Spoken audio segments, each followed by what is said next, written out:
Once upon a time, in a small riverside village, there lived a humble fisherman with his 4 sons, Ethan, Logan, Mason, and Caleb.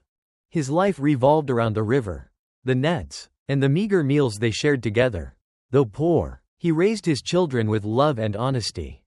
One golden evening, as the sunset painted the river in shades of amber, the old man called his sons and said softly, "I have no riches to give you. Only these hands and a truthful heart. Go out into the world. Find your path, learn a trade, and use it to help others." The brothers looked at their father, anxious yet proud. They knew it was time to step beyond their small world and write their own stories. Guided by the wisdom of home. Ethan, the detective of truth. Ethan, the eldest, journeyed to a great city known for its mysterious thefts. With no wealth or reputation, he offered to work as an assistant for an old detective. Every day, he watched closely, footprints in the dirt, stains on a door, the flicker in a liar's eyes. He soon learned that the heart of a detective's craft wasn't sharp eyes, but a patient soul that listens to truth. He began to see what others ignored, to think from another's pain, to piece together clues through empathy. One day, a royal treasure was stolen, and panic swept the city. Ethan quietly investigated and discovered the thief, a loyal guard driven by poverty and despair. Instead of exposing him, Ethan helped him return the jewel and redeem his honor. From that day, Ethan was known not only as a great detective, but as a man who understood the human heart. Logan, the engineer of dreams. Logan traveled farther than his brothers, reaching a dry, dusty land where hammers clanged and sparks danced in the air. There, he met an old mechanic, hair gray as ash, hands rough from decades of iron and fire. Seeing the young man's eager eyes, the old craftsman smiled and took him in as an apprentice. Day after day, Logan learned the art of creation, from tiny gears to towering machines. He didn't just study mechanics, he listened to the breath of metal, realizing that every invention carries the soul of its maker. Under his mentor's guidance, he built tools to help farmers till the soil, pump water, and even designed a machine that could soar across the sky.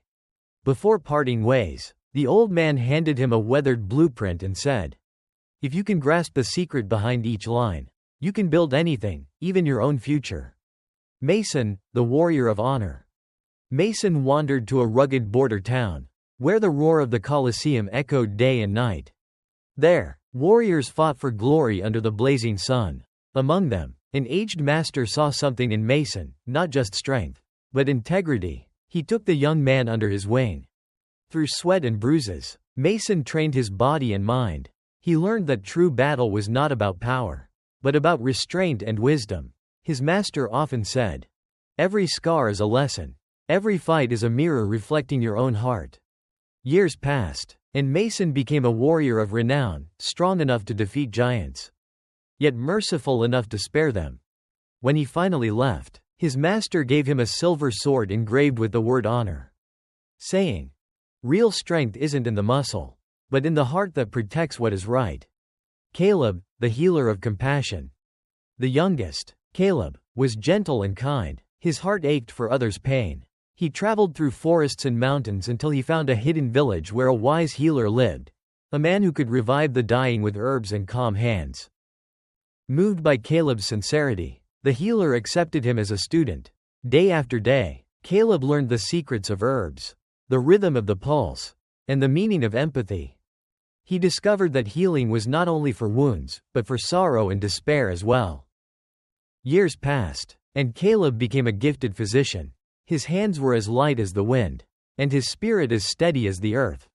Before parting, the healer handed him a small pouch of medicine and a set of silver needles, saying, "A person who heals is mightier than one who harms, for healing is born of compassion." Many years later, tragedy struck the kingdom. The king's 4 daughters were kidnapped by a mighty dragon and locked inside a towering fortress deep in the burning forest, surrounded by fire and poisonous mist. The king declared that whoever could save them would marry the princesses and be rewarded with lands of their own. When Ethan, Logan, Mason, and Caleb heard the news, each decided to try on his own. Yet, as days passed, they realized no single strength could defeat the beast. The dragon was not only powerful, it was cunning and cruel. So, the brothers united, 4 hearts. One purpose. Ethan traced the dragon's path through ashes and claw marks. Logan built a steam-powered flying craft to cross the fiery valley. Mason fought through the monsters guarding the tower, shielding his brothers from flames. And when the dragon struck, Caleb healed Mason's wounds in the middle of battle. "We can't win by strength alone," Caleb said, "only through trust and unity." Ethan spotted the weak point beneath the dragon's neck. Logan aimed a mechanical crossbow. Mason struck with his blade. And Caleb kept them alive until the final blow. The dragon roared, then fell. Together, they freed the 4 princesses and returned them safely to the kingdom. Grateful and awed, the king kept his promise. Each brother married a princess and was granted a realm to govern. From that day, the land celebrated not their victory over the dragon, but their triumph through unity, courage, invention, and compassion. Epilogue: The legacy of the 4 brothers. Years later, the 4 brothers ruled peacefully, each in his own land, yet they remained as close as ever. Every festival, they returned to the old riverside village, where their father, now gray and frail, awaited them beneath the same tree. The old fisherman looked at his sons with pride and whispered, "I gave you no riches, only a beginning, but you turned it into a life worth living." Their story became a legend, told from generation to generation as a reminder that when hearts unite and talents serve goodness, even the fiercest dragons in life can be defeated.